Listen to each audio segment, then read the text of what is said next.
Welcome to this episode of Today with Jared James. I am happy today that it's not just myself, but I am joined by an industry colleague and a friend, Mr. David Childers. David, you want to say hi to everybody?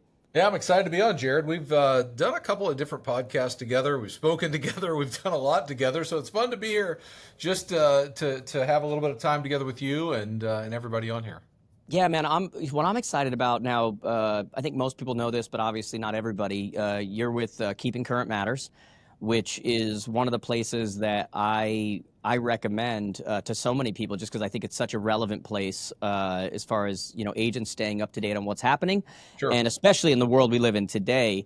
And, for someone like me who teaches people how to make content and where to make, you guys are one of the number one sites that I recommend as far as information coming out on a regular basis. So you guys are a real credit to the industry. So from me and everybody else in the industry, thank you guys for what you do. Well, thank you for that. I mean, we couldn't do it without, folks out there sharing what we do. That's what the heartbeat of Keeping Current Matters has always been.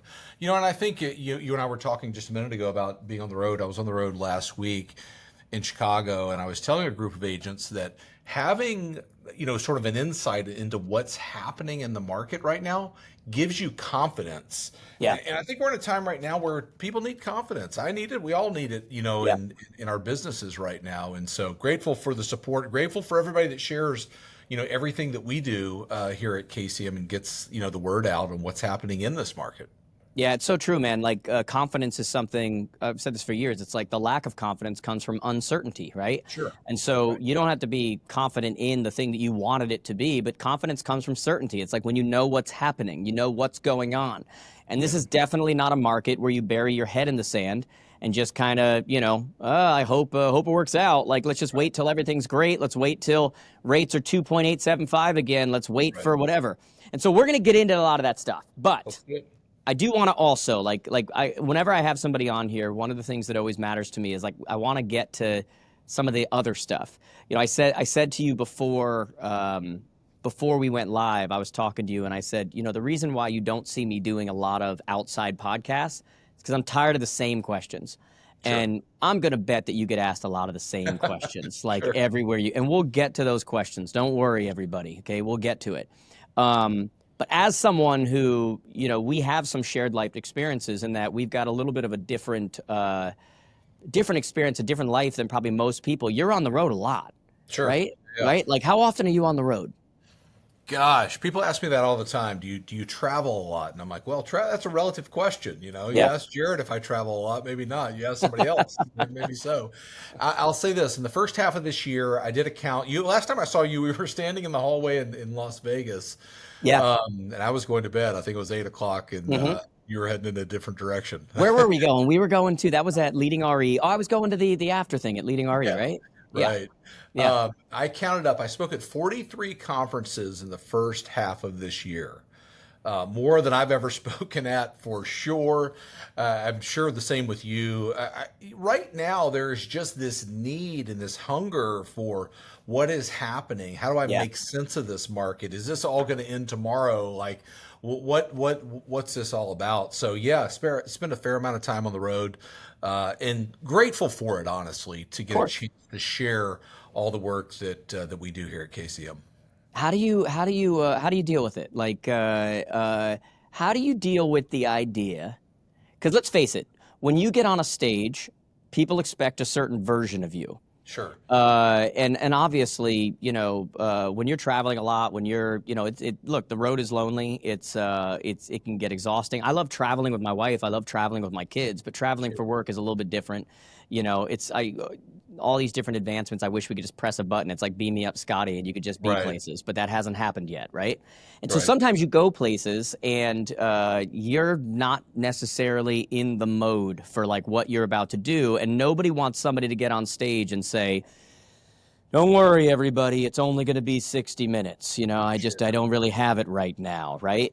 Yeah. What do you do anything to kind of like, before you go out, to kind of like get yourself right? Or do you just kind of win the Academy Award when you're not feeling it? Or do you just get a jolt because it's new every time? Do you get like, what are you doing anything like diet wise? Do you do anything like, what is your like, how does that work? Well, I think it's a great question because I can definitely tell you, I've been doing this now for 25 years, and I can tell you the whole story of that. But I've for sure done it the wrong way. I can tell you that. I've gone out and I've done, kind of gone along with what's going on at events. I think for somebody like us that does this every week, week in, week out, what I had to realize, and I kind of realized it the wrong way, the hard way, is everybody that's coming to Vegas for an event, they do it once or twice a year.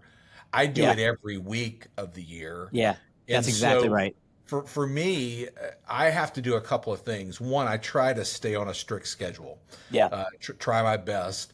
I like to run, so I'll run wherever I'm at, and I'll stay to kind of a stricter diet. Because if I can do that, then I can keep up with it. So when I saw you, I was on the front end, and we were both at Leading RE, which I was Yeah. actually just had dinner with Paul and Jessica in Chicago last week. Oh, nice. But I was on the front end of a 9-week run, 9 weeks of leaving, Sunday or Monday, coming back Yeah. Friday, Saturday, and you can make it through that. That's a run for sure. But by the end of that 9th week, I was like, all right, I'm ready for a couple of weeks at home in my own bed. And then I get sort of restless like you do, Yeah. and I get going. But, I'll say this. You knew Steve Harney, who passed Yeah. away last year, the founder of KCM. Yep. He told me one time, he said, David, when you show up at an event, agents and those attendees need you to show up in a certain way. And they need you to show up as the expert, as the Yeah. one that knows what's going on. And I'll be honest with you, sometimes I look at this market and I'm like, I'm not sure. I'd be lying to you if I told you I knew everything happening every moment. Yeah. But I think what I try to do is do all of those things to prepare quite literally my body, right? Sleep right, run, eat right, all of those things. And then go, okay, I'm going to show up here. I'm going to give you the best information, what I have right now. Now that may Yeah. change tomorrow, but I'm confident in what I have to deliver, and try my best to bring that every time that I'm out on the road. Yeah. Folks. So routine, that's so true, man. It's so funny you say that. Like I'm when we were in Vegas, I forget who I was with. I had a buddy with me though. I forget who I was with. But I like never go out. Like literally, like, and even that wasn't going out. That was a 7:30 or 8 o'clock party, after party Sure, for right, Leading right. RE. Right. But like I never, because it's just routine, man. Like I have to stay on schedule. Like you said, like it's difficult enough. Keep your exercise going, keep your diet, under control, like keeping like all that. I'm a routine guy, So Yeah. for me, like I won't lie, there's times when I have to win the Academy Award when I go out. When I was at the tail end of my last stretch, those last couple events, they had no idea, but my wife would tell you, I'm like, I don't think I've ever been like less motivated to go. Like I'm done. Like I just want to get home. haven't, and I don't struggle. And I'm not saying that's about. I haven't struggled as much with that. There are two things that happen to me. One, I become convinced in my head that I've said this to everyone, whatever I'm about to say, and Yeah. that works against me sometimes. Yeah. And then I also get confused sometimes in groups. I'm like, I have to go back and look at what I said. What did I prior. share before? Yeah. Sure, yeah. And so I think the more that you do in that way, that comes up more and more often. That's too funny. I had a friend ask me last year or the year before. They said, do you ever get like bored, or do you ever get like whatever? Because like you're sharing similar info, you're doing whatever. And I do two things, right? Number one of the things that gets me going is like before I go out in front of an audience, my mother was in real estate when I was a kid. And before I go out before an audience, I always say to myself, if my mother was in this audience, what would I want her to get? How would I want this person to perform? And that like gets me, And then I remind myself that it's not the 10,000th time that I've said something, it's the first time they've heard it. Yeah, right. And so when you're jumping around from place to place to place, it's just like we tell agents when we say, success in real estate is about saying the right thing to the right people enough times. Right. When you have winning lines, when you have winning words that work, when you're delivering those lines, when you're prospecting or doing whatever you're doing, this isn't the 50th time you've said this today. This is the first time they've heard it. Yeah, right. And like I have to tell myself those two things. The one thing I tell myself is I go, okay, there's actually three things, but one thing I tell myself is I go, okay, if my mother was out here, Like, it would not be acceptable that you're tired, you're this, you're whatever. It's time to go to that place. Just like you go to a light switch and you flip it on and now it's go time. We got to flip that switch. Like, we know that's in you. It's time to turn the light on, right? Sure. And then the second thing is just basically that idea of like, this is not the 500th time. This is not the 7th time I've said this week. It's the first time they've heard it. And that kind of goes back to the first point again. It's all that matters. And then the third thing for me is I always leave room for, my head works a certain way, like just spontaneity. Just, be okay with having fun. Be okay with making fun of yourself. Be okay with, looking dumb or saying something new or, whatever it happens to be, because those are like the best moments. And so for me, like every time I go out, it's an opportunity. I almost look at it like small clubs, like a comedian. It's like, this is where you build all of the material that eventually makes it to the Netflix special. Like, sure. I give myself open rein to just create content on the spot in front of people, while also knowing I've got those jokes that work. Yeah, If we're going to use that example, But yeah, interesting, man. I just always love talking to people who like are on the road and such. I just hit like an international run, and I was just, by the time I got back, let me be. Like, I'm, right. I just need to go lay in a coffin for a few days, Sure. So yeah, I'm always interested in talking to people. It's something I think about it from time to time. It's, this too. It's an enormous gift to be able to do what we do and get a chance to share that. And so I think one of the things I think about too a lot of times is, before I'm going to step out or before I'm, in the back somewhere, thinking about, okay, what do people need right now? Because let's talk about where we stand right now in our business even.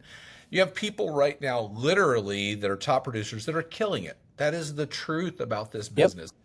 And you have a lot of people that are struggling, and some people that are like, you know what, I don't even know if I'm going to come to this event because I may not be in the business next week. Yeah. Right? I mean, that's the world that we live in right now. So I start to kind of process that and put myself in a place to say, if there was something that I could share that we talked about earlier that would give somebody confidence to say, oh, I know what's happening in this market. I can sit down and talk to a buyer or a seller and say, let me show you the trajectory of this. I'm like, that's what I just want to sort of lay my life down. That's a bit of a stretch there, but I want to go, that's where I want to be. I want to give somebody hope. I want to give somebody confidence that maybe otherwise would be struggling in our business right now. Yeah, good way to put it too. It is a it's a gift to be able to do it, and it's also a privilege to be able to do it. Like, I know when I find myself in those spots where I'm getting tired or I'm doing whatever, and it's the same thing, or you're doing meet and greets afterwards, and which is awesome. This little voice perks up and goes, like, are you freaking kidding me? Like, you would have prayed for this 15 years ago. Like, this is, you know what I mean? Like, that's an amazing thing to have happen. And so it's funny because the things that, if we're not careful, the things that we're lucky to have can become the things that we, kind of avoid. And then it's like, well, wait a second. No, that's the whole point. Like that means you're doing a good job. Yeah, I think those kind of moments where you get tired. I was mentioning I was in Chicago. I was on the West Coast last week. Then I was in Chicago, and I wrapped up an event, and I was kind of heading out. And a lot of times, this, Jared, you'll be in, then you're out, and you're heading out. And I was walking out, and this agent was like, "Hey, can we talk for just a moment?" And she said, "I just want you to know that during the years of COVID and 21, 22 and all that, what KCM did helped save my business." That's great. And I couldn't tell you, I couldn't count the number of people that have said some variation of that to me. I tell our team all the time, I'm like, I wish I could take everybody and sort of put them in my pocket in those moments. Yeah. For all the things that we do, the travel and the, getting stuck here or there, and all the things that people never see, truthfully. Never, exactly, And they don't care about. I'm not trying to sit here and complain about it. They don't, But every time that happens, I go, gosh, it is so worth it. That's exactly right. Yeah. That's exactly right. Yeah. And that's a special thing. So I'm grateful for it. Yeah, it was so interesting. My wife wrote a post yesterday, and she wrote this big long thing or whatever, and it was very personal, very whatever. And I was reading it. I was almost like, oh my God. I was like ready to get like teary-eyed reading it. And it was like you realize that she sees a different side of things. Yeah. And hearing it verbalized, I was like, oh my God, like, dang, like, wow, you're really watching. This is really, and it does, like I said, tired, whatever. I mean, look, man, I grew up in a family of, Masons and, whatever. They would laugh at, what I would call exhaustion. So you put all that in perspective and it's like, wow, you're lucky to be tired from doing that. You're lucky that someone wants to Completely. pay you to come and talk to their audience. You're lucky that think about the idea of how weird it is, a room full of adults sitting in a room quiet, listening to another Well, adult. Like I that's think about yeah, this a lot. It's a really good point. I think about this a lot. I think we live in a generation that has benefited in sort of having the space, if that's the right word, to do what we love. I don't think 20 years ago, 30 years ago, people were as passionate about, I'm going to do what I love. You got a right, job and you went to right. work, and you went to work 5 days a week or 6 days a week or whatever it was. And I mean, even I tell you my personal story. So I grew up in a little town outside of Atlanta, Georgia, kind of a smaller town. And my Which mom was a town? nurse, huh? Which town? Lilburn, Georgia, Okay. little small town, about an hour outside of Atlanta, halfway between Atlanta and Athens. My mom was a nurse. I mean, like my heart goes out to nurses, anybody Yeah. that is called into a field to take care of other people. I mean, every Yeah. Christmas, every Thanksgiving, she was at the hospital.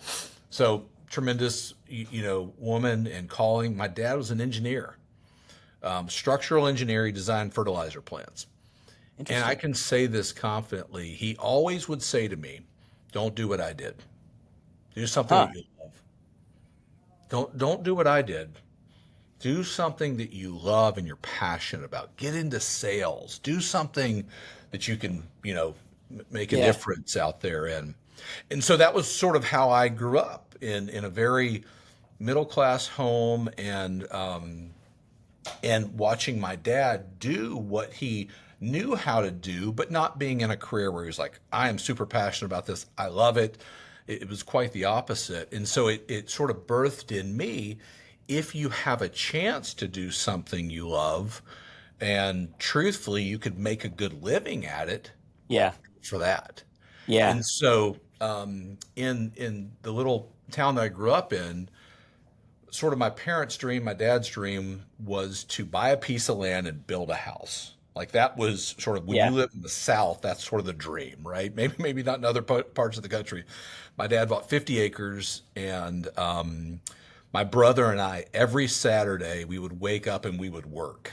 Like we would cut down trees. We would work like Yeah. to the point where we're like, how do we avoid this? Like, can I spend the night somewhere so I don't get the call Saturday morning? I'm sure By my the way, dad. my uncle that was the town mason used to tell me every day. He's like, there's a guy who shows up in a suit and tells me what to do every day. He goes, I hate his guts. He goes, please be that guy. He's Right. like, don't be me. Yeah. So we did that. We grew up working. So okay, I'm living in this sort of middle class, world, and watching my dad what he does, seeing them, buy this piece of land and want to build this house, 50 acres, big piece of land. And I'll never forget it. I'll never forget this day when my dad, I can't remember if he called from work or how I heard about it, but he said, there's a man that wants to buy that property. And I was like, oh, all right. And he said, he's coming over to the house tonight. So I'm like, all right. This was sort of when you're young, you're like, oh, this is where life is going. This is what Yeah. Yeah. Yeah. is happening. And maybe this is sort of something different. And so I remember that night, this man pulled up to our house in a Rolls Royce. And I was like, well, this is different. Like, I don't know what all this is about, but I'm interested, right? And ultimately, he was a developer, and my dad ended up selling that piece of land for, it was sort of right in the middle of a big development that was happening. Huh. And it was probably the greatest financial sort of windfall that my folks had had. But I started to get sort of keyed up to like, all right, that guy's in real estate. Looks like he's doing pretty good Yeah. by just what I saw that night. Yeah. He's putting deals together, and I'm like, I'm interested. I'm super interested in this now, and very from some very, maybe normal reasons, like looks like he's having fun, looks like he's making money, like, you know what I mean? Like not this altruistic, like I'm going to make a difference in the world. I'm like, no, I'm going to try to make some money and make a difference that way. And so for me, it was starting to see that and go, okay, that's something that I'm interested in. I can become passionate about that, learn it, and ultimately make a difference in the world. And That's so interesting. that's where the start of it. That's so interesting. I literally had a conversation with my kids yesterday. We were sitting at a restaurant, and it's Father's Day, and we had this really interesting conversation. And I said to them, I said, what do you think I want for you guys moving forward? Because they're both getting older now. One just graduated high school. The other one is 16 going into his junior year. But they're, it's like there's only so many years left. And they jokingly said, you want us to be rich? And I said, no. I said, no, I'd love for you to be rich, but not to be rich. That's not really. And they were like, no, we're joking. We're joking. And they said, well, you want us to be happy, obviously. And I said, well, what does happy mean? And we had this really deep conversation. And I said, look, the most important decision you're ever going to make is who you marry. Okay? Because they can make your life fantastic or they can not. Sure. Okay? And I said, after that, it's what you're doing that you're passionate about, that you actually enjoy, that you, this whole, you'll never work a day in your life if you love. No, you're going to work. Like, it's still work, Sure. but you love it, whatever. And I said to them, I said, you can't screw your life up, but you can screw your 20s up. That's fine. Like, that's your chance right there. And I'm literally getting across to them the idea that, guys, what are you passionate about? What do you want to try? What do you want to whatever? There's no pressure. I'm like, until you have kids, until you have whatever, like, let's figure out what you like. Let's go. And we're having this really interesting conversation. And it's funny because a lot of it comes from, like you mentioned at the beginning, what you said, where your dad's like, don't be me. Like, don't, I've got those same stories from the past, Sure. And so now we are a generation where you're correct. It's like more people are starting to get the idea, like most things, some people go too far, But I saw a stat the other day. They said by 2032, 50% of the workforce will be contractors. And it's like this idea that people are starting to kind of like, do things for themselves and that's, look, there's a seat for there's a butt for every seat. That's Sure. not for everybody. Some people want the stability. They want the, but this idea of actually going after something you like, you love, you actually want to do. I'm curious, your role is very unique. We do similar things in a sense. We're both going to audiences as doing it. You're doing it within a company. You're educating on the market. You're doing those things. How does someone get into that role? Like, what did you do before this? How did you know that you'd be good in front of an audience? How do you even like, were you in real estate? Were you not in real estate? Were you a data nerd? Like, what happened here? Sure. Well, being good in front of the audience, that's still, I'm not going to make a judgment on that, Jared. Okay. We'll let other people. You learned all those years dancing in college. Exactly. You said, I'm great in front of an audience. It was tough, but I did it. Yeah. No, I think so kind of go back to that story, do what you love. So when I was in college, I went to work for an author. His name is John Maxwell. People listening have heard about him. Oh yeah. Everybody knows John Maxwell. Sure, Yeah. Yeah. At that time, John wasn't who he is today. He had just moved to Atlanta from San Diego, California. People maybe not even know this. He was a pastor of a church in San Diego, California. When he moved to Atlanta, he was starting to get more into the business world, but 90% of his leadership, events and teaching and business was to pastoral, kind of churches and pastors and Totally, yeah. And so, long story short, went to work for John, and I didn't know that there was this world out there that you could learn to become a better leader, or there were things that you could say that would influence the outcome as a salesperson, or you could just grow personally. I never knew that. And that may sound weird to say, but my eyes were open. So in college, for a couple of years, I worked for John and just did whatever I could. I worked in the warehouse for a while. I was on the road with him for a little bit, just whatever a college student would do. And it was phenomenal. And I graduated from college. Phenomenal why? Phenomenal because of what you learned? Phenomenal because of the proximity? Mind up to what possibilities were. Meaning because you saw what he was doing, you saw the reaction from the audience, because you were like the power of proximity. Like, what does that mean? Not as much, just about, okay, what does it mean? So at that time, he wrote a book called The 21 Laws of Leadership, probably Yeah, one of popular the book. foundational books in leadership. If you haven't read it, highly recommend it. But that there were things that you could do as a person to become a better leader. Huh. I never knew that. Growing Interesting. up, that what wasn't what the conversation was around the dinner table. Gotcha. And so for me, it was this whole new world of, okay, there are things that I can learn and I can understand that will have a better impact in the world and in my life and in people's lives. And so for me, it was like this, oh my gosh, this is unreal, you Yeah. know? So it wasn't as much being around him, although I was introduced to a lot of great entrepreneurs and I was introduced to a lot of people that, were, successful in their own right. And they were successful by solving a need and growing. And I started to learn that.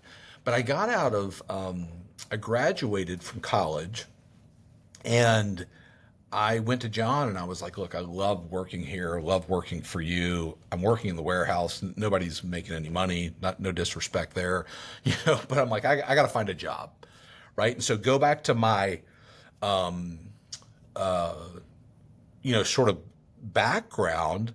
I'm thinking, hey, I kind of like real estate's kind of fun, kind of want to be in something that's sales related where I could make my own way. You said some people need security. I've always been the type where I'm like, all right, let's go out there and let's create something where there's Same. Yeah. nothing. Bet on And yourself. yeah, totally. And so he introduced me at the time to another author named Todd Duncan. Todd, for many years, was the leading coach and trainer in the mortgage business. And so for me, I was like, okay, I got a little experience in this, business working for John. I like the real estate business. This is mortgage. Yeah. And I have a chance to sell. And I was selling conferences and books and tapes at the time, any resources, things like that. And I was like, this is amazing. Had you sold before that, or was that like your first like sales No, job? in college, I'd had a couple little sales jobs. Yeah, I'd sold food into restaurants and things like that. Like, Gotcha. I'm like, Okay. give me anything, I'll figure it out. Yeah. Sort of mentality. And so I went to work for Todd, and that's like late '90s, early 2000s. And there's a lot in that story I could unpack, but we rode this trajectory up of the early 2000s. I always joke around and tell people we thought we were brilliant and could sell anything, but apparently we had a good mortgage market to work in until it wasn't. But yeah, I learned sort of real estate finance and the mortgage process working for Todd, just kind of running events, selling resources, working with banks to help their loan officers sell more effectively and make a difference in people's lives. Interesting. And I was like, man, I love this business. Todd and I sold a business together in 2006, when shortly thereafter I met Steve Harney, who, started KCM. How'd you meet Steve? I was producing an event for Todd Duncan. I was at the bar with another loan officer who said, hey, I got a friend of mine that I want you to meet. He just sold his real estate company. And Steve had a real estate company, National Home Finders, Yep. which was Nassau and Suffolk County there, New York City, heading out to Long Island. Long Island. Yeah. Yeah. And he said, hey, I want to introduce you to him. I think the two of you could help each other. And I'm like, it'd be like anybody would introduce a friend to you. You go, well, if they're a good friend of yours, I'm sure they're a good person, and love to meet them.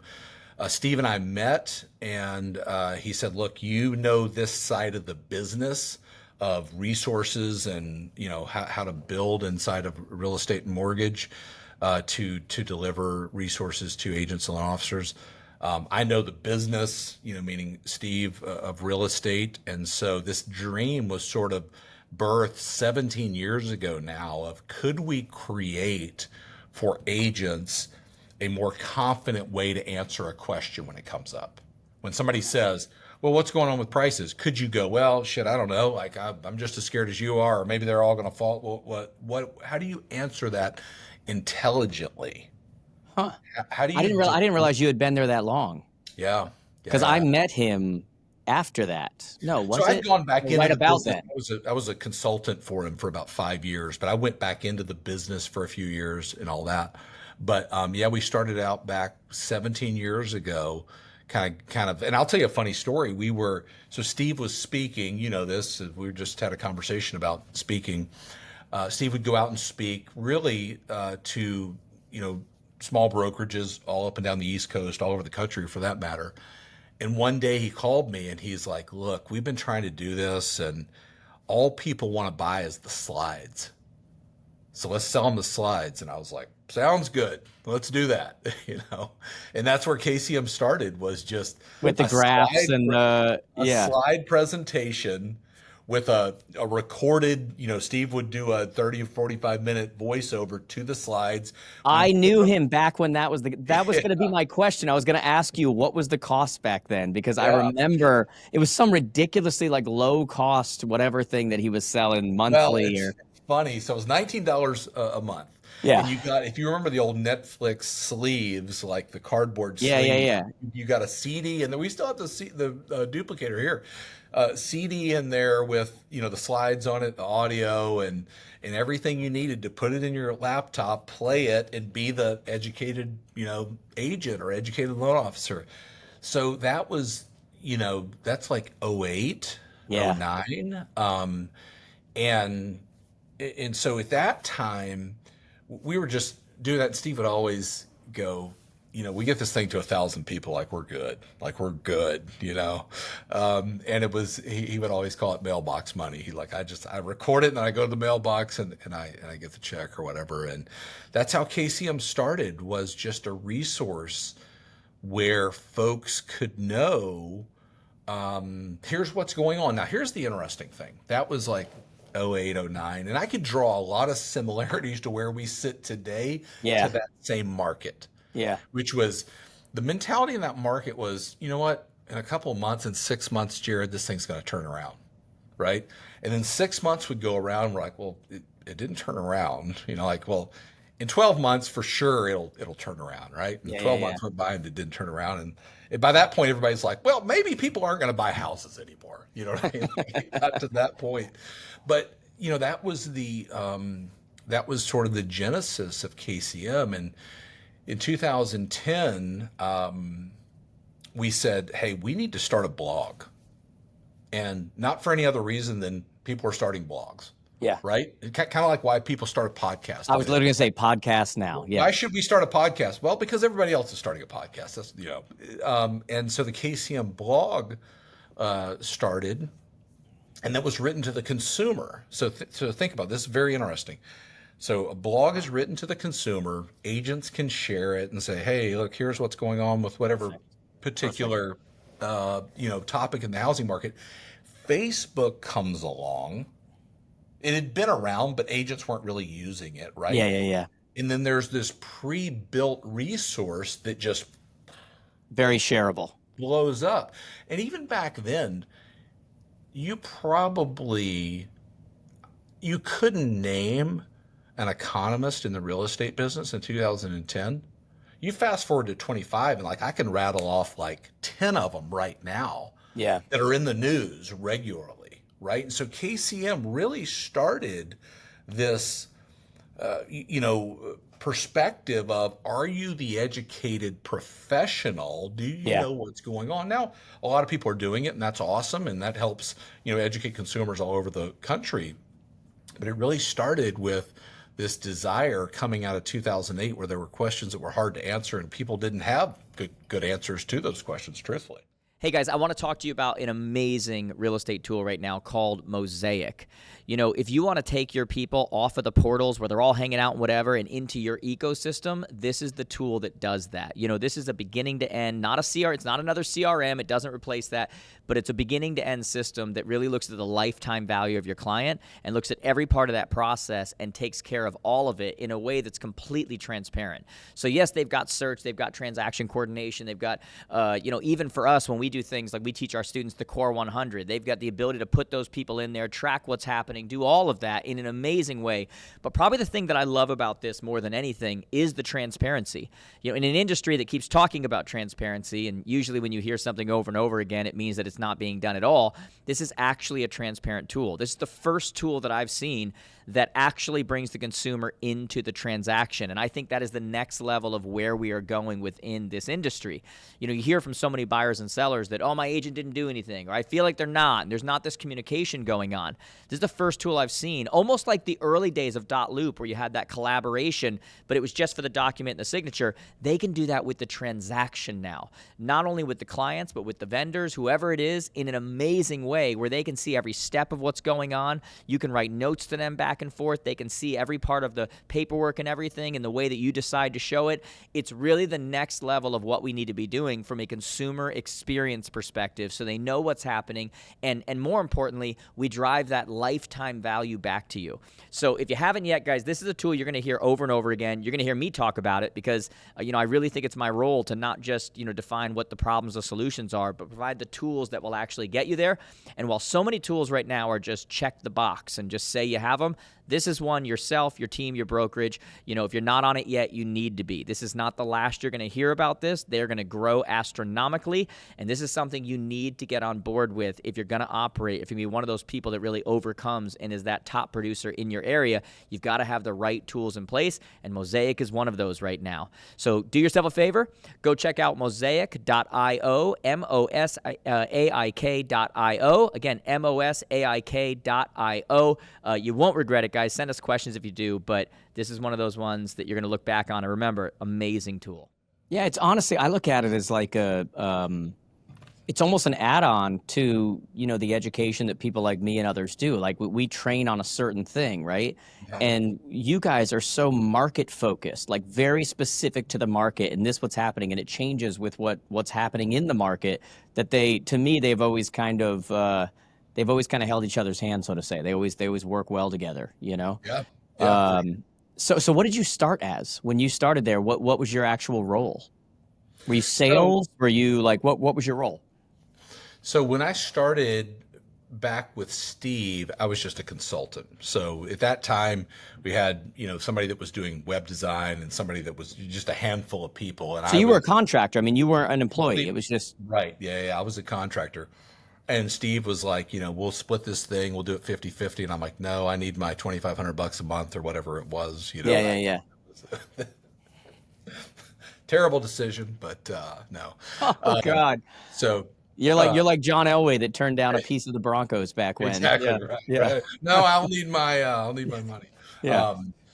So just did that. Then I went back into the business. So remember, I had always been in real estate finance and building resources for loan officers.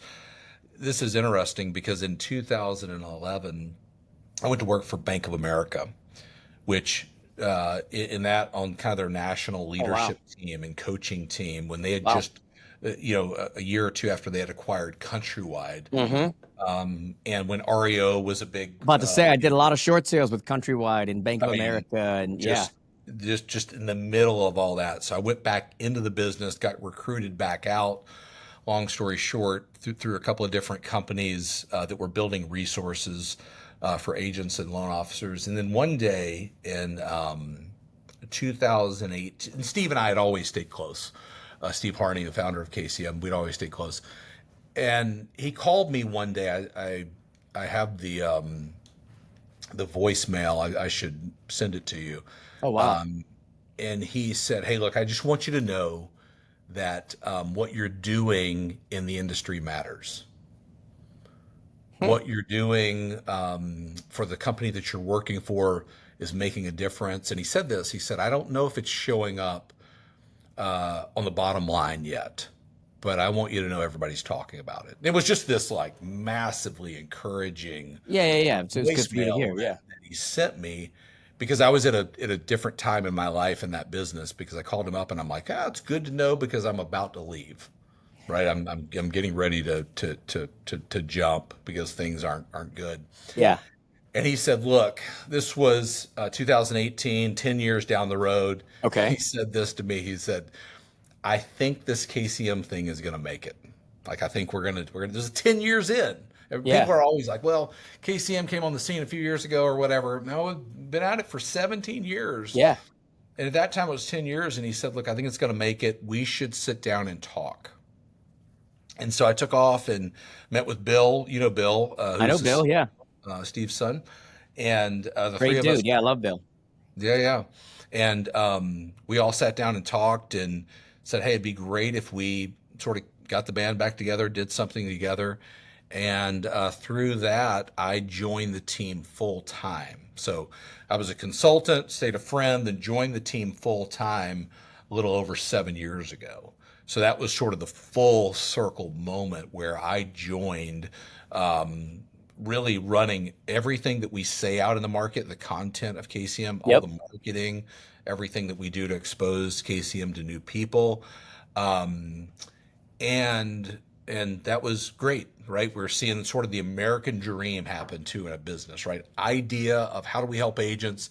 Yeah. To boom, it's fully, fully sort of evolved and lived out. Have over, at that time, over 10,000 subscribers to KCM. So I joined the team, and like 18 and 19 happened, and then 2020 happens. COVID happens. Yeah. March of 2020. And so we were talking about, presentations. That's where I started. And I'll tell you something, I've never told this to anybody. That's when I started doing presentations for KCM back in COVID.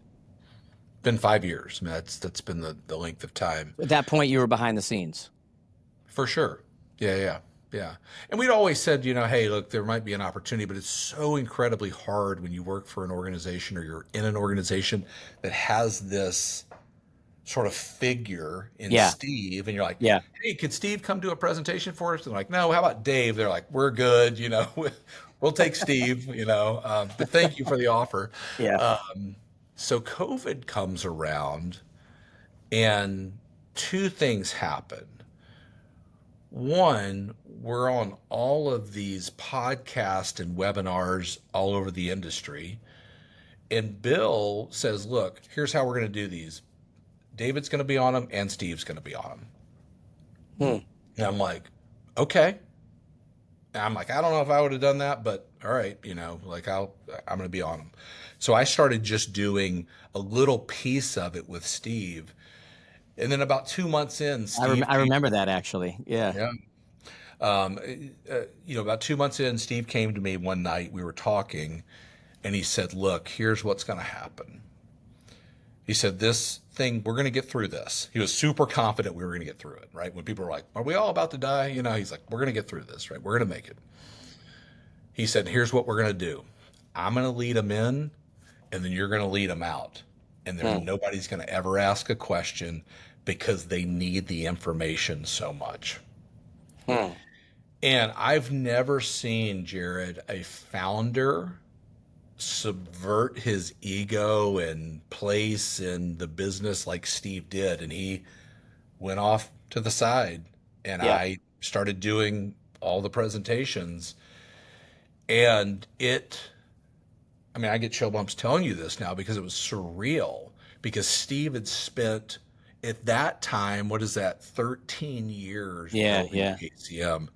Here comes David in. There's just this attention that was the fruit of 13 years of toil and Steve and Kathy never taking a paycheck, and everything that an entrepreneur does to to grow a business. And we're building this business, and it's like people are like, "Oh my gosh, KCM's new to the scene, and now we can, we have this resource." I'm like, no, there've been years and years. Yeah. People of hard work to get us to where we are. And so that just then started where I just mentioned to you the first half of this year, spoke at 43 conferences. It just started to happen where people were like, okay, we want that information. We want to be able to get it in front of our agents so they can be educated. And even as I tell it here now, it's an amazing story of somebody that had a dream that stuck to it. And listen, there are a lot of correlations between where we sit today and post '08, right? Very different in the business. I'm not saying that. Yeah. But at a time where people are like, hey, man, it doesn't feel great right now. There are some issues in our business. And this is the time where businesses will be built. It's where KCM was built. That's right. It'll be, I mean, no doubt things will be built and futures will be made. And it's hard, no doubt. But that's where KCM started from. So COVID was, I mean, it sounds weird to say, but like it, on some way it was actually good for your business because it kind of brought to the forefront, like you need to know this information. Like there's like, what were you going to say? I saw your face. Well, COVID changed the world in so many ways, and we could do the next hour on that, you know, in some ways that are maybe dumb and some ways that are really good. But the thing that happened in COVID, and take all of any of our individual political and whatever beliefs about it, and I'm so grateful we don't even talk about that stuff anymore. Remember that? Yeah, was no, like, it's not. Yeah. you know what I mean? But here's what COVID did. It made people want to know the facts, right? Because you'd hear something on the news and you're like, I don't know if that's exactly what's happening. So there was this intense desire to know the facts of what's happening, which I think translated into the real estate business. Oh, 100%. Like, tell me what's going on. Tell me what's happening. Yeah. Everybody's saying that businesses are, you know, folding, and maybe if you're in a restaurant business, or I had a friend, I still have a friend, they're doing phenomenal, that sold a product to elementary schools. They got crushed that year. Crushed. Yeah. Real estate blew up, right? Because people said, hey, I want to own a home. I want to buy a place. Mortgage rates fell to 2.5% on a 30-year fixed. I'm going to go in. We can now buy. So our collective business benefited from it. But KCM for sure benefited from being sort of known as the source of knowledge and of what's happening in the market. Yeah, but this also became normalized. What I mean is, like, Zoom became a verb.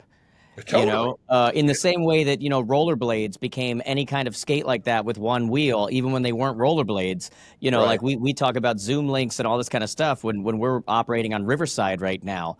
Like for me, obviously, I wish that COVID, you know, that whole thing never happened and all the decisions made from it and all that other kind of stuff.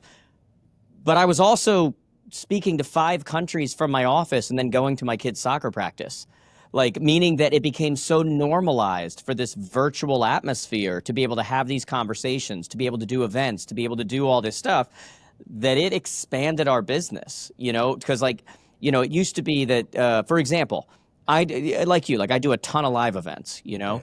But one of my favorite things, man, is I do a ton of virtual events too and get paid for them. And like I do them from my office. I'm doing 2 more tomorrow. and it's like up until that point where it wasn't an option, that wasn't normal. Like that wasn't acceptable. That wasn't the technology even around these companies had to accelerate so quickly to meet the demand of what everyone was now doing, that once that all went away, we were still left with that.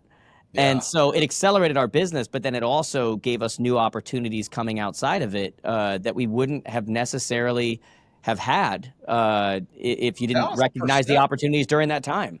I mean, the amazing, there are many amazing things about it. But one, can you imagine if that would have hit 20, 30 years ago when you didn't have the capability of like a Zoom to be able to do, you know, meetings or whatever? I mean, well, let's ask would it have even happened without a 24-hour news cycle? So there's a greater question. That's like a different podcast. Could you have even had that happen if you didn't have 24-hour news cycle and scaring the hell out of everybody? Listen, this is sort of hilarious, but it rocketed me back. So a couple of weeks ago, my oldest just graduated from college. Congrats. I'm sitting there. Yeah. I managed to pack 4 years of college into about 6 years of school. He did it in 4 years. He's a good one. Lots more. All I heard was that you're done paying a bill. So exactly. That's all the dad in me hears. Yeah. Exactly. So I'm sitting there in the graduation ceremony, and the president of the college or whoever it was got up and spoke, and he said, "You are the class that graduated high school in COVID. And I was like, oh my gosh, It's crazy. that's right. That's right. I remember Jake in the spring, he said, when they said like, you can go back to school, but you don't have to. He's like, do I have to go back? And I'm like, you're okay. Like, you can wait it out this month or two or whatever and continue to do school online. And I think as we went through all of that, there was this need in the world today of, I want to know what's going on.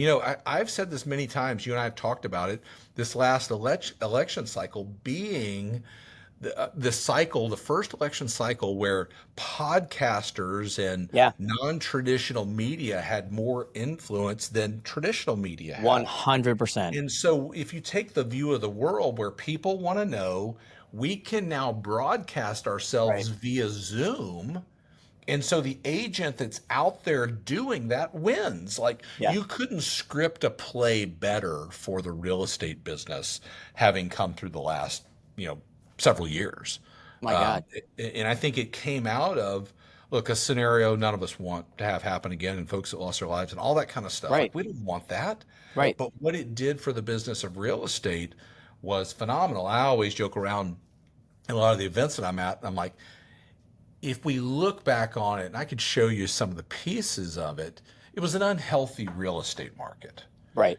In price appreciation and the depletion. Agreed. Dude, I ask all the time. I ask how many of you, when I do events, I say, how many of you have been in the industry less than 5 years? And they'll raise their hand. And I say, we call you guys COVID babies. Like, you're now experiencing your first real market.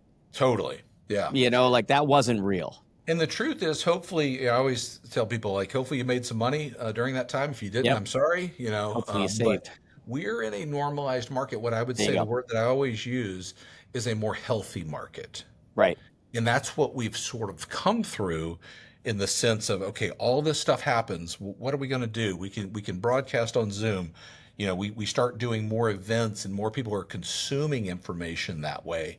And now we're back into here 2025, and people are out and about, obviously living their lives and going to events and all that. And it feels like at a rate that is a lot quicker maybe, or whatever, than it was pre-COVID. I know certainly for the events that we do as KCM or get requested to do, there are a lot of them that are out there, and folks, want to know what is happening. How do I make sense of this market? So let's get into that, man, because I got the part of this that I wanted to start with, which I want to know, Yeah, it was fun. Who is DC? Who is David Childers? Because I told you, man, my biggest thing is I hate like just talking to people and going, all right, now what's this? What's the top three? What's the, whatever. Like that stuff's important, but like you want to know who we're talking to. So where are we now? When you look at this market now, last year 4.06 million sales. I was at an event the other day and I said, everybody's going, can we get to 4.5? Can we get to 5? And I'm like, you remember 2005, we were at 7.2, like, with 70, and I'm like, if you think it's bad, we have 70 million more people now, we have 9 million people between the ages of 26 and 35 living with their parents, it's an interesting market. Where are we? Like, I know that's a broad question, but I want to know, like, just higher level, where are we? What do we do about it? Like, what's going on in the market right now? Yeah. Let me give you a couple of things that I think are important to realize when you say, where are we? We live right now in what I would argue, and I think I've mentioned it before when you and I are together, probably the strongest real estate market of our lifetime. Because of equity, because of what? Below the surface, in homes across the country, there are more people that have a preferred mortgage rate on their home than ever before. And I'm going to call preferred below 5%. Right. Anybody the 2s, 3s, and 4s. More people that have a great mortgage rate on their home. 2, there's more equity in homes today than ever before by a long stretch. A long stretch. Now, I do believe there's things that we need to pay attention to in debt in this country, and I can get into that. But that's a big one, right? Like the average debt in a household, it's like higher than it's ever been astronomically high. Higher than it's ever been before. I'll break that down in just a second. But so I think, first of all, where we stand in the real estate business is an extremely strong foundational market. There is not a case to be made right now for something inside the real estate market to sort of have a crack in the foundation, right? If anything, what people said post '08 and started to show up during COVID was we're going to do it differently. We're going to do it differently. We're not going to go harvest the equity off of our home and take 100 grand or 200 grand or whatever and put it in a life insurance contract or go to Vegas or buy a jet ski or whatever folks were doing back then. Yeah. They've said, you know what, we saw a family member or we were hurt. We're going to protect our equity. And that's a good thing ultimately. Now, I do think there are implications for that, and that equity will be put to work. But we live in a very, very strong real estate market as it sort of relates to housing in this country. Now, there's some issues in it with, supply and the number of homes on the market. There are issues with affordability that remains a challenge for a lot of people across the country. But where we sit today is in that market and in a place right now where, as we've kind of gone through the last 5 years, and I can even sort of paint a picture for you of what has happened. But when we were kind of wrapping up what I call the last 3 normal years in real estate, 2017, 18, and 19, kind of trucking along, and then COVID comes in and we deplete inventory across the country. And the reason for that, what we all know, and what I just mentioned, mortgage rates fall, everybody jumps in, they can now buy the home they want, right? And they can do it at an affordable rate or an affordable payment, so everybody jumps in. So now today, I don't know if you saw the headlines, as of May, active inventory in this country just crossed over 1 million units. It's the first time since the winter of 2019. That's key. Wow. It's very, very key, because what you saw is, COVID come in and everybody think, well, nobody's ever going to buy a house or whatever. And then we know the story of that market. Now we've sort of come back in inventory. It's a 5-year cycle of depletion, now rebuilding back. And my guess would be we will end 2025 in the neighborhood of where we wrapped up 17, 18, and 19. Again, remember the last 3 normal years in real estate. So from an inventory perspective, we're starting to recover from what was this wild, out of control market. Yeah. This episode is brought to you by Jared James Academy. Guys, I want to say thank you for all of you that watch and listen to our podcast. You may not be aware of this, but we literally coach and train tens of thousands of people, and you can be in our academy for as little as $99 a month. There's other options beyond that, obviously one-on-one coaching and all of those things, but for as little as $99 a month, you can be in our academy, which means that you have access to our app, Jared James Academy, or you can access it on your desktop. You have access to all of our courses that are on there that literally would sell for $1,000 a piece anyway, but they're all on there for you. And I personally go live with everybody on our academy 2 to 3 times a month, teaching stuff that I don't teach on Instagram or I don't teach on any of these other places. To give an example, we just did a whole thing on AI. We did a whole thing on getting listings. We're about to do a whole thing about getting your emails opened. What does it look like? Internet service providers, all of this stuff. Part of operating in this market and being one of those few that's going to do really well and be the best in your market is staying ahead of your consumer. It's staying accountable. It's staying coached and trained. And we do that. We do it at extremely affordable costs. So if you love the things that I talk about on a regular basis and you want to take it to the next level, just go to jaredjamestoday.com/academy. And again, for as little as $99 a month, you can be in there with us, learning from me on a deeper level, learning from our courses, hearing from our coaches, all of these things. Or you can go even further and become one of our students with a one-on-one coach, and then you still have access to our academy. So go check it out. I hope you will. It's something that I think you'll find out has been missing from your business. Now, I think from a transaction standpoint, a couple of things have happened. One, we pulled a ton of demand forward in 21, 22, 23, folks that bought homes. And there's sort of this feeling out there that there are a lot of people, and I think there are for sure people, I don't think it's everybody, but there are people that are like, look, we have a 1% 30-year fixed and we're not going anywhere ever. Right? There's that traditional mindset. I don't think that's everybody, but there's certainly a lot of people that are in that bucket, and good for them. But first of all, let's just kind of go, all right, that's good. How do I help you? How do I build a relationship with you? All that. Yeah. But I think we sit in a market right now where Affordability is challenged. I do Yeah. believe that will improve, and I can give you sort of the structural elements of that, why that will improve. That, this is the professionals market, that you have to be out there in front of people talking about this market, being the expert, so that you can gain market share. Because if you're not doing that, then you're probably in trouble.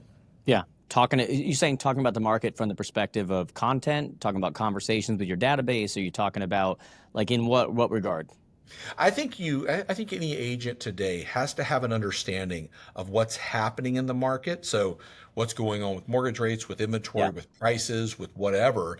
And then you have to be able to then translate that into a conversation. You That's and I right. were talking about, we released a product called KCM Playbooks. I'm not here to sort of totally go down that No, that's fine, road. man. I don't mind you mentioning that stuff. Like, quite frankly, I think you guys are one of the best at giving people resources that actually help them. And so whether people decide to go for it or not, like Sure. you guys put together amazing resources. So like I But don't have the any issue reason with I'm that. bringing it up, and I believe in it, obviously, in what we do, but let's take a step back. It's what you need to be doing. So Yeah. anytime a business delivers a product, it's because they believe, one, people should be doing it, they see a market for it, all those Right. things.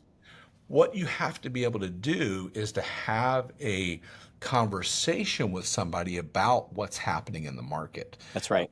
of substance, not just, hey, you thinking about buying or selling today? Or do you know anybody who's thinking That's about right. buying or selling? Hey, do you know how much equity you have in your home?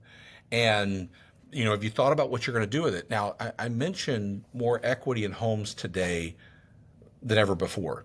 The one thing I will guarantee you, that we don't know the effect of a couple of things in the market, but one with equity is we don't know how that'll be put to work. It will be put to work. What do you mean by that? When you say, because I remember with the crisis that happened in the 2000s, one of the issues that people were pulling out equity on their homes, and they were buying boats, and they were doing all sorts of Sure. things that weren't necessarily adding to the value of their home, right? Sure. When you've said it a few times now, and you've said that people have all this equity, which they do, right? And it'll get put to work. Do you mean they're going to use it to pay down this record debt? Do you mean that they're going to use it to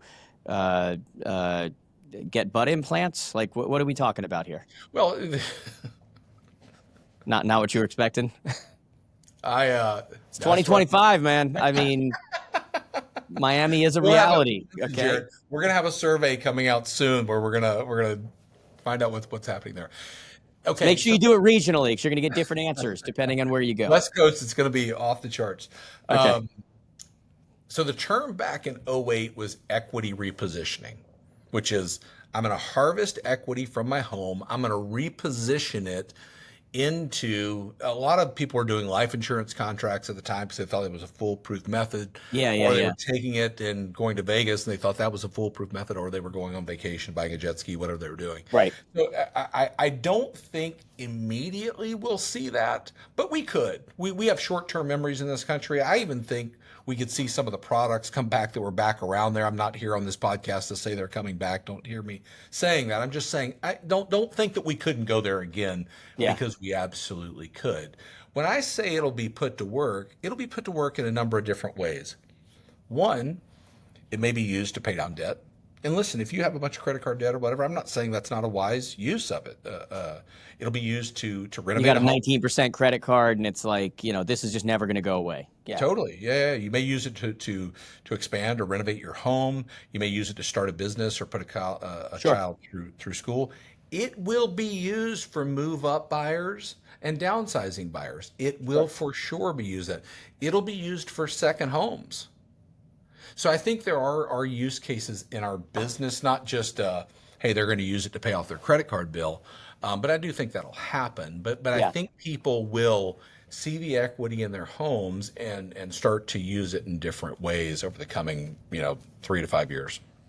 Do you think there's a two-parter here? Do you think that you're going to see more people now just rent out their home if they're buying another home or they're moving up because of the rate they have it at? And then second part to the question is, where do you think the rates need to get for all of those people to get off the fence? Like, what is it you think people, whether it's reality or not, what is it you think people are waiting for? So let me answer both questions there. Let me start with the first one. Do I think people will rent their homes? I think the answer to that question for me is yes. I had a friend just tell me that, by the way. Like they're Yeah. looking at moving up and they're like, we might just rent our home. We got plenty of equity here. We have a low rate. We have a, whatever. They're like, we might just do that.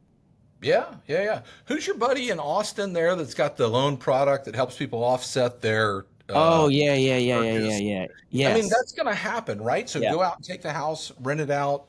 Maybe you can cash flow it $1,000. You can use that to buy whatever you're That's a going to seller financing option where they seller finance, Right. and you make the difference on the rate. Yeah. Oh, Okay. that is a seller. But I'm saying like in a rent scenario too, you Yeah. could do the same thing. Correct. I Yeah. do think that will happen. I was recording a couple of videos. One, I don't know if you saw it. One was the Gallup survey where people voted real estate as the number one investment. Okay.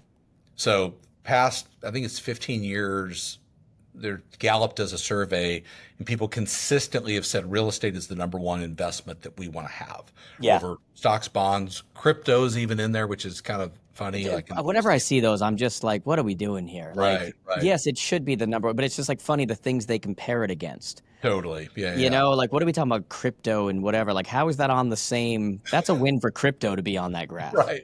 It's a little bit of validation in it. Literally that's like putting up like three women and like you're going like who's the best potential mate long term? And like one of them is like a paid worker. And you're just like, that's probably shouldn't be on there. Right. So I do believe people will rent their homes out. What I was going to tell you real quick is the average home in this country in the last 5 years has appreciated by 55%. That's the average. So you go to some other markets and you're seeing, 75% or whatever that is. Right. And we can talk about prices too, because we're in definitely an interesting pricing market. Yeah, we are. But I think if you take somebody that has a home, it's appreciated. It's likely one of their, if not their largest asset. Number one way people build wealth in this country is through home ownership. So what am I telling my kids right now? Buy something you can put some sweat equity in and don't sell it. That's my message to them. Right? Long term gain. Like it's just like, look, this isn't crypto, this isn't penny stocks, this isn't for the next 3 months. Long as you're going to hold on to it, this is a good investment. I was on a podcast. This has been in the last year with a buddy of yours that you introduced me to, Than Merrill. Oh yeah, Than, yeah. Than. I was on a podcast with him. And they teach people to invest, and they were for anybody listening. They had the show on A&E, Flip This House, and then they started the company Fortune Builders.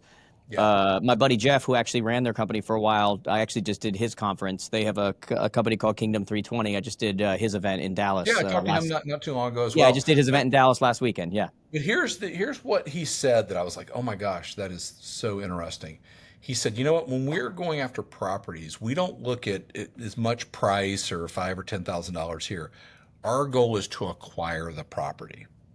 So I think people in real estate today are focused on, if they're doing it right, acquire the property, acquire the asset. Because listen, here's why this is so important right now. We are undersupplied in this country. Yeah. In this category. So take what we do for a living sort of off the table. Anytime you invest, you want to do it in a market that's going to have returns into the future that are going to be outsized. Now, why is it going to be that way in real estate? Because we're somewhere between 3 and 4 million units undersupplied in this country. Yeah. That by the way, that's a selling point right there. Like to me, that's a message that needs to get out to the industry and that people need to start getting forward with their buyers. When their buyers are having this conversation of, like again, like it's crypto or like it's a penny stock, like when is the rate at the right thing and the price at the right thing where all of a sudden it's bingo and you go for it. When I mentioned that stat I did in the beginning where I said, look, in 2005, we had 7.2 million sales with 70 million less people on the planet or 50 million less people on the planet. It's like, think about this for a second. That's an undersupply. You're buying the investment class, real estate. As long as you're in it for the long term, supply and demand. It's economics 101. So to answer your first question, I think people will rent them out. I think, and I don't want to say this like if they're smart, they'll do that. I would be a long-term holder in anything that I owned right now. Yep. The second question was, remind me of that. Do you remember? I asked you about I said, is there a rate where, like, according to all Oh, of the yeah, I was data, it thinking looks about like that. that's when, I mentioned these 9 million people, right, between the ages of 26 and 35 that are still living with their parents. And they're all asking that question, and they're going like, I'm waiting for rates to drop, or I'm waiting for this, or I'm waiting for that, like, whatever it is. Is there any data that supports a rate where someone's like, oh, there it is, Oh, even for though this sure. stuff is almost For always sure. wrong, but I think there's anecdotal data, and I think there's actual surveys that prove this out. So let me back up and tell you a couple things. One, I think most people that aren't in our business are wondering sort of what's it going to take to get rates to come down. right. And their idea in their mind is maybe not 2%, but maybe 3 or 4. What are we gonna see to get rates that low? Talking about speaking, I had a chance. My younger son, the real estate club where he goes to school at college, he was like, "Hey, would you ever come speak for the real estate club?" And I'm like, "Dude, I would I was totally gonna do say it's your son. What do you mean? Would you ever? totally do Yeah, that." kidding me? To compare and contrast my younger son to my older one, one of the real estate professors reached out and said, "Hey, would you come do it?" And I was like, "I'll absolutely do it." He found out about it. He's like, "You're never doing this." He's like, "I'm not going to hear the end of it from my friends." So they definitely are different. You know that, Jared. This is what you do, man. I mean, I talked to one of my kids' classes. You think I'm going and hitting high school classes around the country? Exactly. Oh my Yeah, God. like it's what you do. Yeah. But listen, here's the reason I bring that up. The professor said this. She said, "I'll tell you what. Here's the question you're going to get from the kids, and they're going to want to know what's it going to take to bring mortgage rates down." And I know you probably don't have an answer for that, but I just want to prepare you for it. I'm like, it's simple. I have an answer for it. I can give you the answer right now of what is it going to take to get back down to 3 or 4% mortgage rates, and it's a war or a pandemic. That's what it's going to take to get back down there. You don't Well, want we, either we one of we them. might we might be almost there. Like, You don't want either one of them, okay? yeah, And so I don't. Let's hope we don't end up in any one of those situations. But it would yeah. take something catastrophic or this sort of cratering of the labor market. It would be something massive. Can you explain to everybody why that is? Why does a war or a pandemic drive rates down? Well, the short answer of it is housing is the biggest contributor of GDP in this country. And so we live in a market, and we have to all understand this too, post '08, where the government has control of ultimately affordability. Right? They have control of affordability through how they influence mortgage rates. So what they do during COVID, they brought mortgage rates down through their influence via the Fed. Yeah, And the story of that will be they overcooked the market. yeah, That's going to be the story. Everybody, I think, in real estate knows that. But when you have some catastrophic event, the US government says, look, we've got to sort of balance out the scale here. And we know we can do that with housing because it's such a massive contributor to the economy. I mean, everybody is affected by housing. Whether you're a supplier or whether you're a builder, I mean, an agent, yeah. a loan officer, it's such a massive impact that it can literally sway that. And so that's usually what they've used to drive things forward. But if we go back to what's it going to take to bring mortgage rates down, or what are people waiting for? I think they're waiting by and large for a rate that's not going to happen. We need to be vocal about that and educate people. Yeah. Now, I was even looking this morning, we sit right now in the high sixes on a 30-year fixed mortgage rate. I do believe, and forecasts support this, that we will come down below 6.5, maybe 6.25 by the end of the year. We'll see. That's forward incoming data. I think things will become more certain economically in our country in that time frame, and I think it will bring rates down. But what is the number that I think any agent or loan officer listening to this needs to be prepared for? And it's dipping our toe into the fives. I mean, I think it even psychologically, and there are surveys that support this, we get to 599 and people are like, you know what?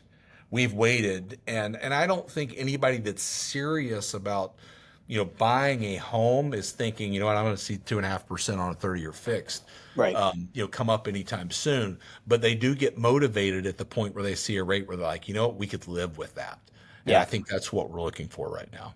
Yeah, and it's all perspective, right? It's like when the rates were down in the 2.5%, 3%, people saw 4 and they freaked out. They saw 5 and they freaked Completely. out, I mean, being in and the they were high like, sixes historically is not well, a that's exactly my point. Then it went to 6 and they freaked. Then it went back to 5, and the same media that was telling you, how bad it was and whatever. When it went from 4 to 5, they freaked. When it went from 5 to 6, they freaked. When it went from 6 back to 5, they were like, "Oh my God, now's the time."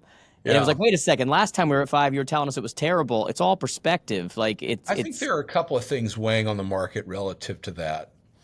We are and likely will be for the foreseeable future in a mortgage rate environment that's higher than the last 2 decades. That's the truth. yeah, So if you got in the business in the last 20 years, this is the highest 30-year fixed yeah, rate you've seen. Okay, so that's just understand that, right? Historically speaking, we're not tremendously high, and I don't always buy that argument, truthfully, because the anecdotal sort of explanation for that, if you're on Facebook, is like, well, we bought a house for 18% back in the 70s, yeah, so you should be happy with 6.5 or 7%. right, That's not exactly true in the sense of we saw an enormous spike in prices yeah, over the last 5 years. right, So, you take the average home in this country at about $460,000 right yeah, now. You add to that a 30-year fixed mortgage rate knocking on the door of 7, and you have real issues. I mean, those yeah, are real challenges. And I do think that will improve, but I think it's what's weighing on the market the heaviest right now. We know that we're undersupplied. We know there are more people that want to buy a home than there are actual homes available for them. They're yeah. just choosing to rent right now because they can't see an affordability path to owning a home. Yeah, and we won't even go into then you start looking at, taxes, you look at insurance, which is a whole other, Completely. my God, especially different parts of the country that you're living in.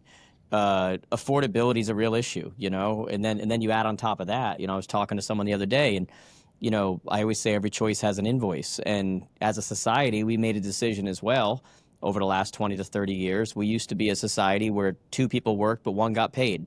And you Yeah, had stay-at-home mom and dads who weren't paid. And now everyone has to work, yeah, everyone. And when you have a mortgage system set up where they take a percentage of what your household income is, that's just going to keep going to the amount that people are able to pay. And so unless you're going to pull back on that societal change, and then there's no going back. Like it's that's why I always, when we talk about the affordability thing, I'm just kind of like, I'd love to see it. I haven't lived in a world where they start lowering taxes.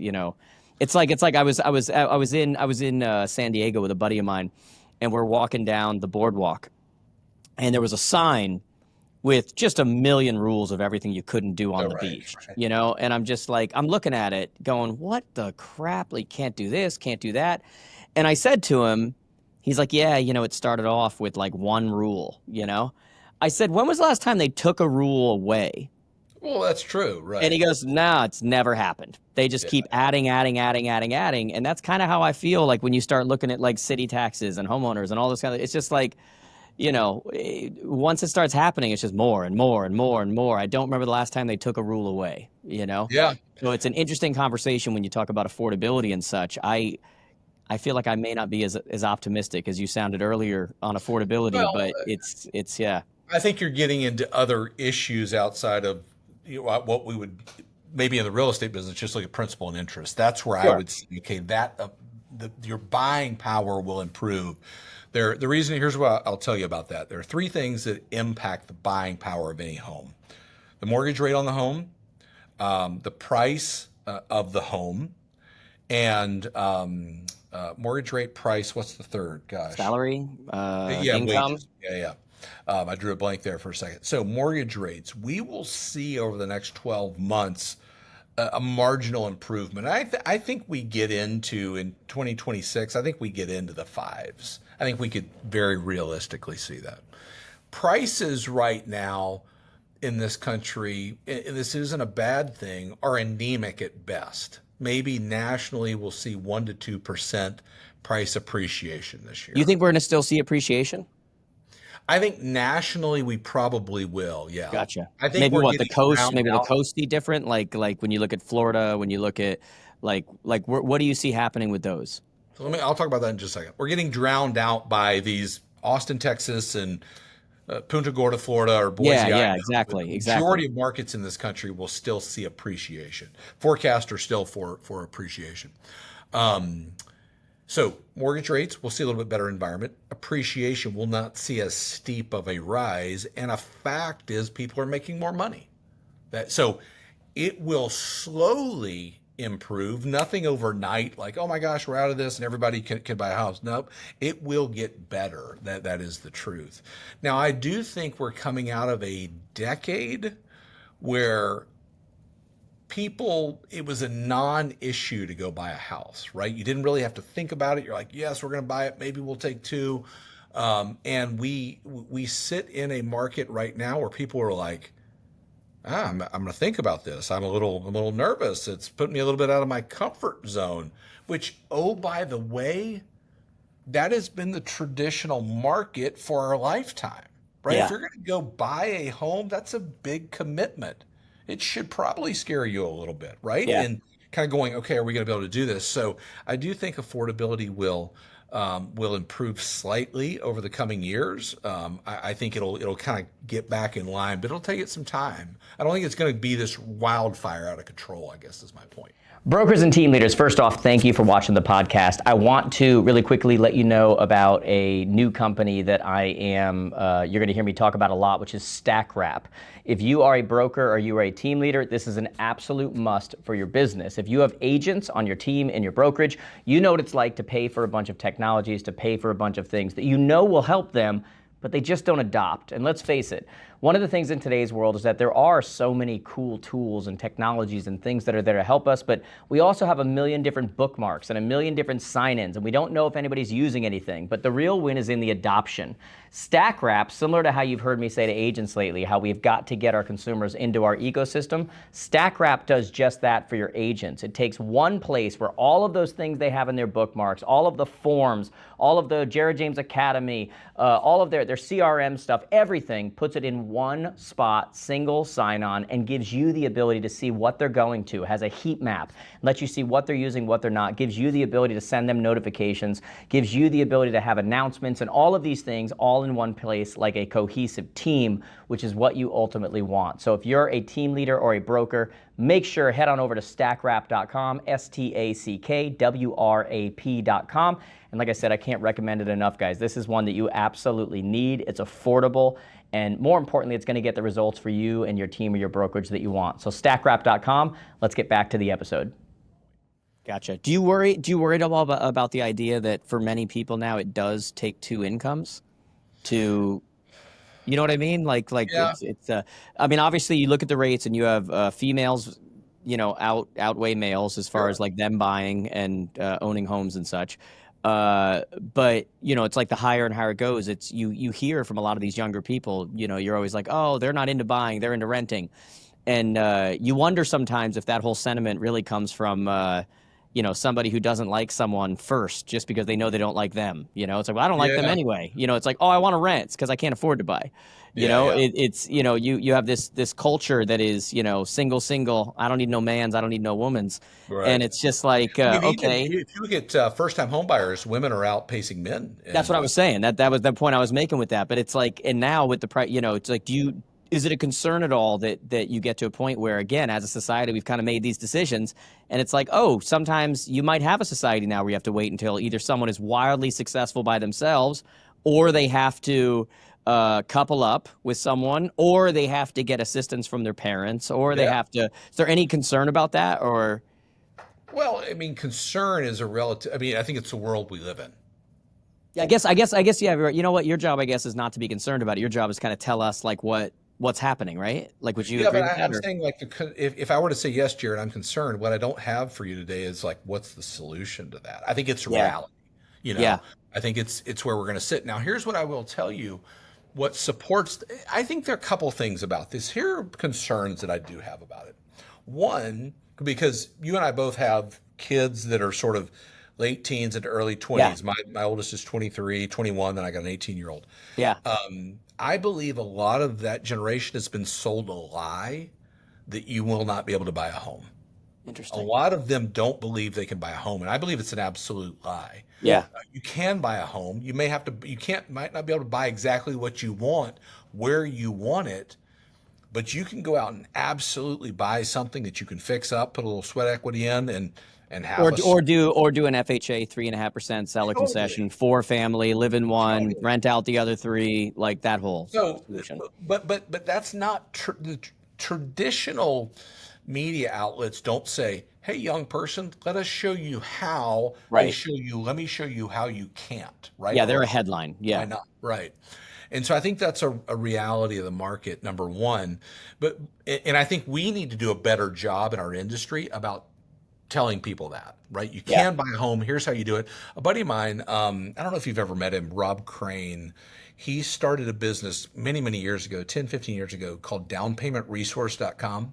Okay. It's probably one of the best of like, hey, here are all the programs you can use to finance and buy and all that. Like, you got to know that stuff, right? To be able to. I agree. We tell agents all the time, they're great resources to be able to bring to people. You don't even create the resource in order to get credit for it.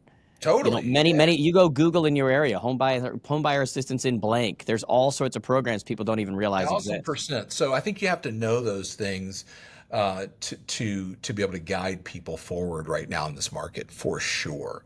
Because I think young people have been sold a lie, but then you look at, sort of where we sit in housing right now.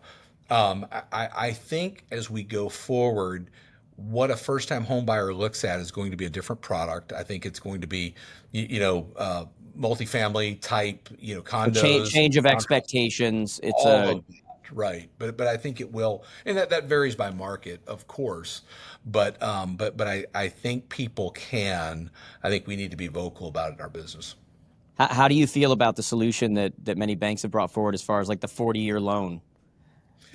As the answer to affordability right now. I think it's almost like, it's like a car loan. It used to be you could do 36 months, then you just keep bumping. Now when you go to a dealership now, they're by default showing you 72 months. Yeah. Buy an Escalade. And it's like what? Like, where did that come from? I mean, so let's talk about this. This is kind of gets you into a different category, which is debt.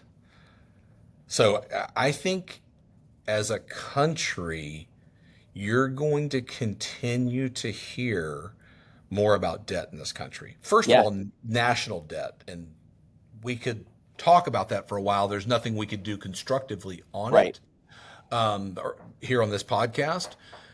And I don't honestly think either political party is innocent in this, right? Of course Both not. political parties have driven up debt. And I think this, Jared, I could be wrong.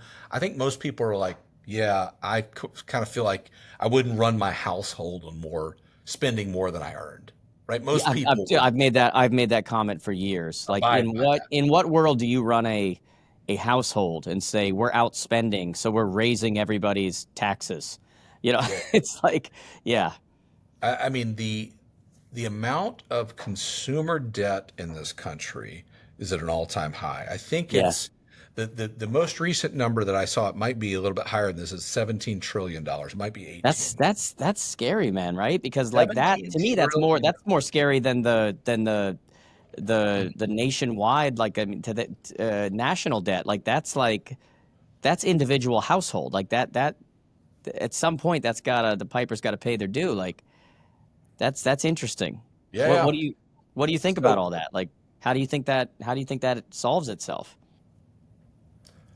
Well, I don't see any way other than being able to. Well, as a country, we have to start to limit the places that money goes to. And now those are debatable issues. People are like, I think we should be doing this. I think we should be doing that. Yeah. At the end of the day, if you, let's take either one of us, you're running your house, you have more expenses than you have income. You're like, we're not going to do this today, or we're not going to do that. And the family's like, no, we love that. You're like, well, I know you loved it. I loved it too, but we can't do it, right? I deserve a vacation. I work hard. Totally. You have to make hard decisions. Put it But on the credit card. take that number, $17 trillion. Guess what? Guess what? The largest chunk of that is. You know? Give me one guess. College student loan debt. Nope. Nope. Nope. Nope. It's what Your we home? do for a living. It's your home debt, I would think. Mortgage debt is the Mortgage debt, largest okay. chunk of it. So if you take this 17 trillion in consumer debt, mortgage debt in this country is 13 trillion. Highest it's ever been before. Huh. So let's play this out as consumers. I hear debt sucks.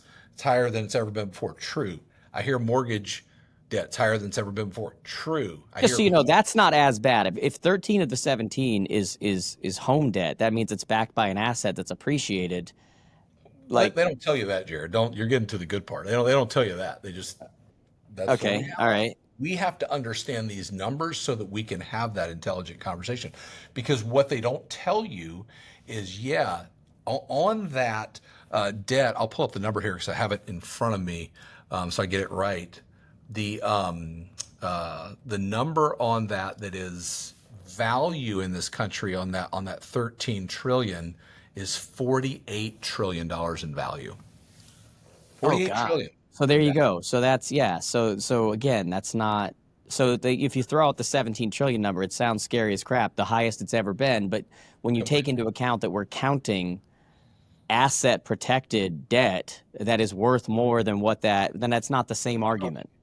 But my point, that's different than credit card debt. That's different than college student debt, the college loan debt. That's different than all of that. But understand it when people are talking about it, or you see, because there was an article that came out a couple of years ago when mortgage debt was at 10 trillion, and the article was mortgage debt's higher than it's ever been before, just surpassed $10 trillion. Gotcha. Like, that doesn't sound good. So it's like clickbait. It's not telling the whole story. It's understanding it and being able to articulate it, because I do think debt in this country is going to get a lot more attention in the coming years that we have to be, sort of eloquent in. I'm going to do Tom, send me a message. I'm going to do a video on that. 17 trillion in debt, but 48 trillion in value. Was it 48 trillion? I'll send you the slides on it. So I would love that. Was it 48 trillion in value? Yeah, let me put on my glasses here and I will. We're getting serious now. Got everything but the lab coat. For anybody who's listening to this and not watching, I automatically believe whatever David says now, since he put on those spectacles. Put on that's the key. That's the key, man. Like anybody with spectacles, especially once you take them off, you lean forward and you lean over some kind of like a podium and just swing them back and forth. I'll believe whatever you say. Like at that point, damn the studies. This is credible. All right. So I'll rattle the numbers off to you. I'll send you this when we get off. Okay.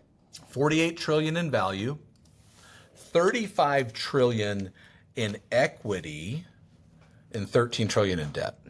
Oh, that's crazy. Yeah, send that to me if you could. That's a good one to do. All right, tell me, you kind of mentioned it earlier. You mentioned that you guys have developed like these playbooks. What is that? What does that mean? Like, what do we do? Because we're talking about all this stuff for people, but like when it comes down to it, I like to obviously define the problem, but then I also, like to define the solution. So like what's the solution to some of this? So what's this playbook you mentioned earlier? Yeah. So the past of KCM, we talked about that and selling the slides and visuals and how do you become the expert. Yep. And so for years now, we've given people, hey, here's what you post on social. Here's a video that you record. Here's, how you educate yourself on what's happening. So in the newest resource that we built, KCM Playbooks, it actually gives you, here's the text message you send. Here's the email you send. Here's how you engage somebody in a conversation and say, hey, all this stuff that you and I are talking about debt or about equity or about home prices, and it gives you an actual campaign to say, look, hey, I want to send all of my potential buyers this right now. Like I'll tell you something I would be talking to potential buyers about right now, and we did a playbook on this, is rising inventory. Yeah, inventory in just about every area of this country is rising. Yeah, and so I want to talk to people that are buying or thinking about buying, even people that are selling right now. I want to talk to them about the rise of inventory because it's having an impact. I was with Curtis Finn and the team at Rex. I was with them last week on the West Coast. Curtis told me year to date expired listings are up 17.5%. Wow. So think about that. So inventory is rising. Sellers are like, no, we're going to sell it in 2 days for 10 times what we paid for it. And not the case. We're getting some listings that are expiring and at a faster rate. So I want to be able to engage and talk to people and send these facts out to people so that they go, okay, it's just not about like, hey, guess what, Jared, the fall's rolling around. It's time to clean your gutters, Yeah. So the playbook essentially that you guys are providing people is the idea of, and this kind of fits what we do from a coaching program, is that, I tell people all the time, it's not, obviously closings are the ultimate goal, but they're not the goal in the sense that you can't make them happen. The goal is conversations, because conversations are completely controllable. That's something that you can wake up every day and say, I've got to create these conversations. The more conversations I have, the more real estate related activities, the more closings I'm going to have. So ultimately I want to keep my eyes on the thing I can control. So the playbook is really designed to kind of like take what's happening currently in the market, take the guesswork out when it comes to agents and brokers and these people, and say, here's what we can use. Here's how we're creating these conversations. Ultimately, they're going to lead to, getting in front of these people, being visible, being, the what we call the knowledge broker, being the person who understands the market and is the one who educates, the one who this helps them do that. Totally. Well, I mean, I think the thing that we've done really well is give people sort of the raw materials, and now we're giving you here's what you say in that case, so that people can, have a consistent way to reach out. Because here's the truth about right now, and this, talking to agents that are consistently having conversations with people are winning in this market. That's it. And there's never a time of uncertainty is the easiest time to create conversation. Yep. We have a thing we send out, or we've told I just got off a call with our academy students, and we tell them look, now's the time. You should be reaching out 10, 20, 30 people a day and just saying to them, hey, has any of the recent news changed your real estate plans in the next 12 months? Let them decide what that means. They might come back and say, oh, rates. They might come back and say, oh, inventory. They might come back and say, whatever they're going to say, the job is to create the conversation, And now you're having these intelligent conversations where if it's not for you, they're going to watch the news, or they're going to go and look on, you have to be, I'm a big believer right now. We'll talk a lot about this at our advance coming up, but we're now a world where you've got to integrate into all different areas of people's lives, even when it doesn't immediately lead to a sale. We don't make people buy and sell. We don't change people's motivation. Our job is to be there when it happens. Our job is to, it's not like there's some script that's making them sell their house when they weren't thinking of selling their house. The idea that there's a script that takes somebody who's at a 2.8% rate and gets them to go buy at a 7, and there's some script that's going to make them do that when that's not in their best interest, and you probably wouldn't do it either. But that doesn't mean people aren't going to do it, because their motivation changes. All of a sudden now they have career changes, they have school changes, they have whatever it is. Our job's not to change their motivation. Our job is to be there when it happens, and conversations are ultimately the glue that makes that happen. Well, I think they're also the currency of this business right now. I think they're what top producers and what people that are thriving in this market are having more consistent action on. And so that's why we built the playbooks. It gives you, so imagine this, imagine what you're posting on social, what you're talking about, a video you're recording, they're all in sync with these issues that are key in the market right now. Is that a thing that happens every month, every whatever? How's that work? Every 2 weeks we release new playbooks. Yep. Okay, so if they're a part of the playbook, then that happens every 2 weeks. If you're a KCM member, you get access to the playbook. So okay, so I think we can put this in the show notes. Tom, you're gonna put these. I think we have a link. I think I saw it, and I think we have a. Yep. So trykcm.com/Jared James. Okay, so Tom, put that across the screen for anybody watching, and then put that down in the description. I think you're saying this now, and now my mind is coming back. I think that people get a 14-day free if they do that. Yeah. So 14 days free. Give that a shot. Trykcm.com/Jared James. Yep. Obviously, value add to people, helping them. It's just another thing that you're doing that's holding you accountable and really just showing you here's exactly what you need to be doing, that gets us to that end game for so many people who listen to me that are already in our academies and stuff. It's conversation. Yeah. Right? It's the one too that I think most people listening, Jared, know they need to have conversations, know they need to be posting stuff. Where we fit in the mix is we're like, all right, here's the idea. Here's where you get started with. Make it your own. Build it out the way you want it built. But we give you the catalyst to go out and do that, so you don't spend 5 hours sitting there going, what am I going to say? Yeah, awesome. That's a lot of times what people need. So, perfect, man. I mean, honestly, we covered a ton of stuff. Is there any like closing things you want to make sure you get out, or anything we didn't cover, or you want to tell people how they connect? Do you want to anything? Is there anything we didn't cover? No, listen, it's great to be on with you. I always enjoy our time together where we see each other on a podcast or whatever it is. So I'm grateful for that. But I would just tell people, look, in this market, there are folks that are winning, right? Yeah. And if you're in a place where you feel like, gosh, I'm not winning right now, reach out to me. I give people all the time my email address. It's David@KeepingCurrentMatters. We'll try to help. I'll try to help you any way we can. Use some of the resources that we give you, because it'll give you an intelligent perspective on the market. If you have that, then I guarantee you'll have more confidence. Yeah. Right. And that's what we need. We need more momentum. We need more confidence in our business right now. Yeah, you guys are a great follow online too. You put out great information. I just talked about that whole debt thing with the stats. You guys commonly put out good information, and not just good information, but backed by data. And totally. You guys are one of the few places that actually, communicate how it is that you should be communicating this to your consumers, and what is it we actually need to know that maybe you're not hearing on the news or something like that. So, as I said in the beginning, man, you're a credit to this industry. So we appreciate you. That's why I love having you on. Hopefully we'll have you at our advance again this year. We announced, by the way, this is going to be our last advance. I saw you. You want to talk about that any or? Well, my next podcast is going to be deep into that, actually. Okay. We're still doing, by the way, we're going to have many more opportunities. We're doing pop-ups all over. I just think that the advance has become like, the Innovator's Dilemma, the book? It's like you build something so big that it ultimately becomes a thing that keeps you from building more. Yeah. And to me, the advance has become the rudder that keeps the ship from moving. I got 30 plus pages of notes on things I can't talk about because I have to save them for the advance. Yeah, and it's like, I can't talk about them with our academy students. I can't talk about them at live events I'm doing. And then every 2 months, 7 pages of that are irrelevant because now the market's moved so much. Right. And so I debated about this for a while. And finally, I'm like, look, we need to pivot here, and I need to be able to be pliable and movable. And, and so I'd rather, when stuff's going on, be like, hey, next month we're in Toronto.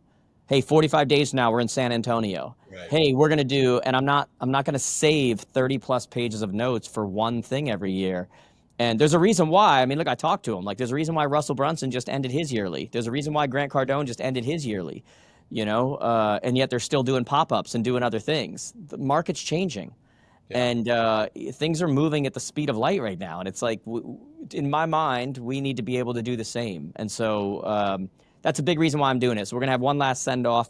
Not saying we won't do one again. We're just not going to do a planned one where you have to plan it 2 years in advance do I want to be able to do things as I want to do them on the spot and say, hey, let's go here, let's go there, let's go. And so that's why we're doing it. But I'll have more on our next podcast episode. I'm going to go more in depth. But hopefully we'll have you there, man. I always love having you there. You've been a part of our community for a long time, and we're going to do one last send off, and then maybe this time you'll hang around for the party. We're doing a white party. You got it. We'll do it. Anyway, brother, hang on a second here, but thanks so much for being on, guys. Make sure you check out trykcm.com/Jared James. I hope this conversation gave you not only great real estate info, but I like to kind of get behind the person too, and just kind of like what got them here. So we love you all. We'll see you soon. David, thank you, man. Thank you.